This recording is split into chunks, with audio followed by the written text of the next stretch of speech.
All right, good morning, everyone. It's wonderful to be here in Toronto. This city is absolutely beautiful, and I think it's maybe the first time I've been here in the summer type day. For some reason, the visa keeps calling me up to Toronto in the winter. So it's super nice to be here on a gorgeous day. And this is really, I would say, the first stop on the global launch of some new consumer products that we've been working on for a number of years now. And we're super excited to be able to talk about them. We first debuted these products a couple weeks ago in San Francisco at our annual Visa Payment Forum. Some of you maybe saw that if you attended the Payment Forum. We have thousands of clients that go to those meetings. And some of you also maybe read about some of it in the media. And what I was going to do today is cover a handful of those products that I thought are particularly important and relevant for Canada. So why don't we dive in? And just really quickly on context, I think if we look around the world, there's been more change in the last 5 years than there has been in the last 50 years.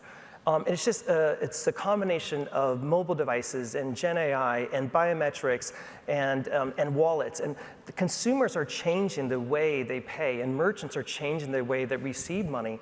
And we wanted just to embrace this and come up with solutions that allows for consumer choice and merchant choice and allows for a really good user experience, really good security, and how do we bring all these capabilities to our partners so that they can enable these experiences. And so the 5 experiences I was going to talk about today is tap to everything, payment passkeys, click to pay, flexible credentials, and one more. And we only have 15 minutes. So we're going to fly through these, so don't blink. We're going to go through these. So let's start with tap to everything.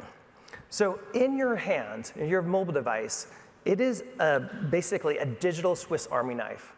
And in your wallet or in your purse or maybe on the back of your phone, you have your payment credential that's been the workhorse of payments for 50 years. And when you combine these two things together, we can start to create some really interesting experiences that previously we just didn't have the opportunity to do.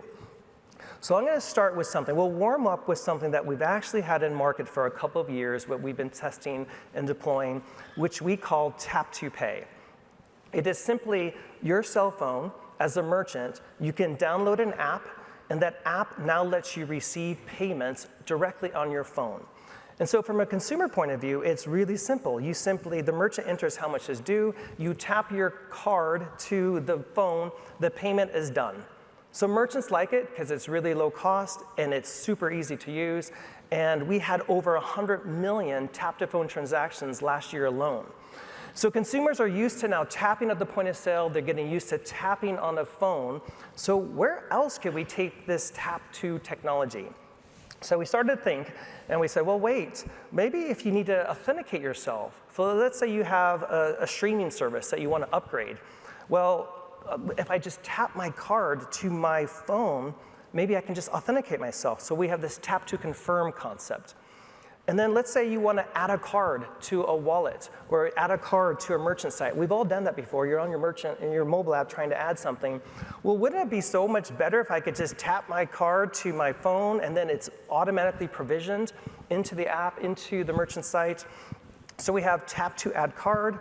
We also have tap for money movement. So let's say someone owes me $75. So if I could just simply tap my card against their device, I can receive money directly on that card. And so we're kind of just getting started. That's why we call this tap to everything. These are just the examples that we've come up with today. We've been trying them out in multiple markets around the world, and we're really excited that we're going to be bringing this technology to Canada coming soon. So that's tap to everything. We also want to talk about digital identity. And this is a space that's near and dear to my heart. When I started at Visa many years ago, I headed up identity. And identity in the digital space is just hard. It's hard for us to know you are who you are. In the analog world, it was a little bit easier because you had your card, which had a chip on it. And if you took that card to a merchant at the point of sale, we had a really high probability that this is the right person. And so in the analog world, this actually just worked pretty nicely. But in the digital world, we never had that type of technology. we have bits of information about you, and we try to cobble that together to come up with who we think you are. And we've introduced a lot of friction in the process because we sometimes ask you to do a one-time passcode or verify yourself. And it's also it's created a much higher fraud rate for digital commerce. So the lack of ability to know who you are in the digital space has been something we've been working on for 10 years. And we are so excited to announce the introduction of our payment passkey service, which is based on an open security standard.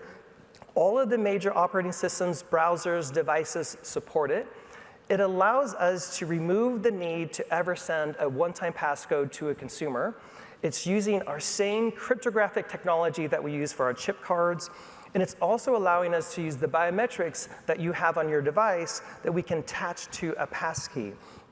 And the way this would work would be, you go to your issuer's app, and the issuer says, hey, do you want to use a passkey to make digital commerce easier, to make shopping online easier?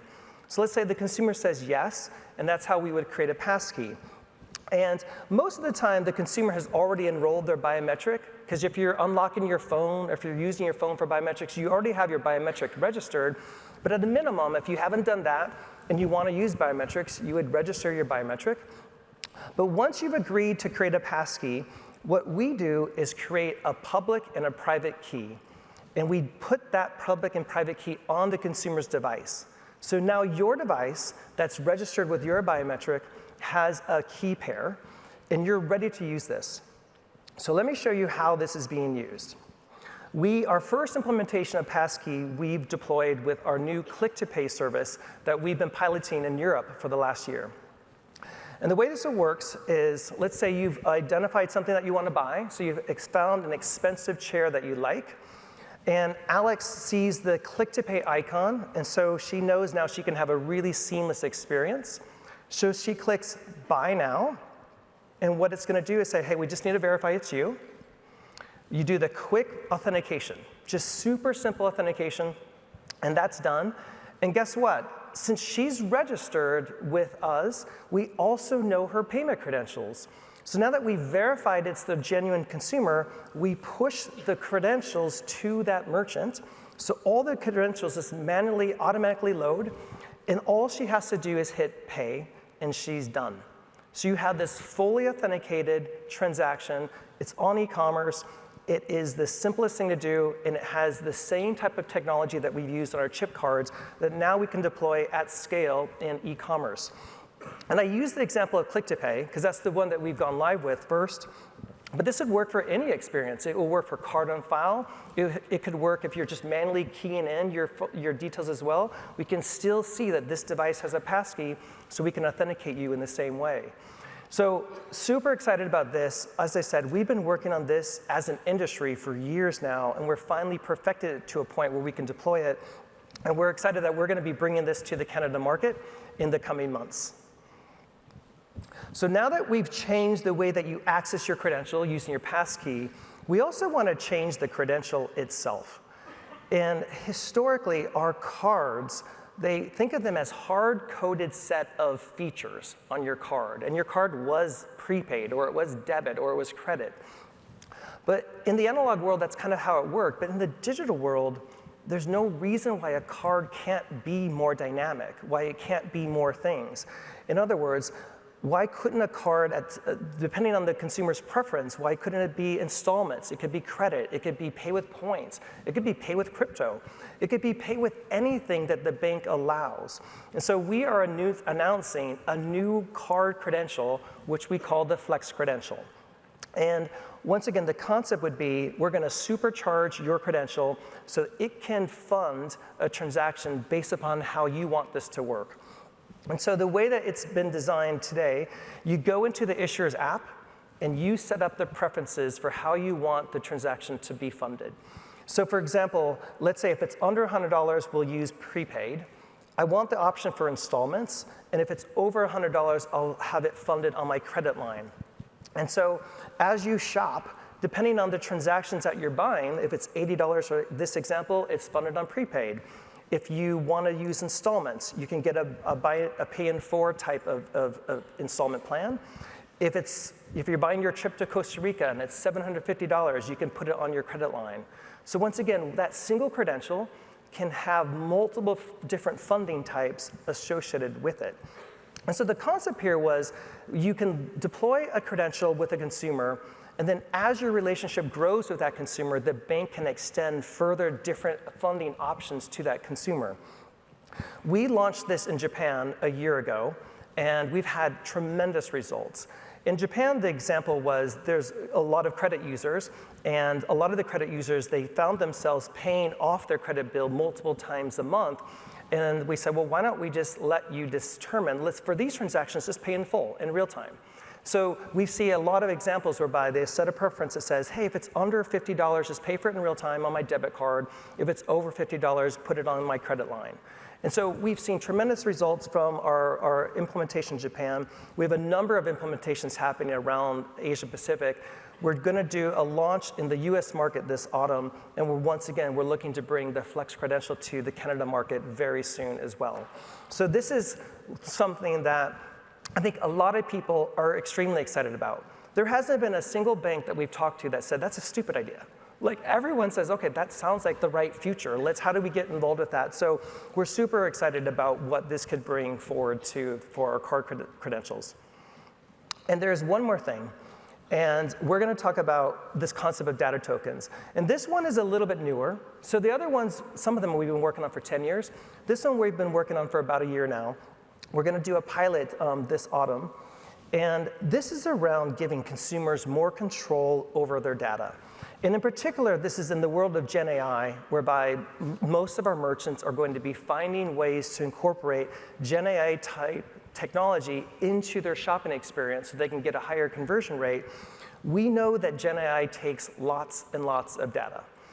And guess what? We think purchase activity is something that will be really interesting and will want to be incorporated into these data sets.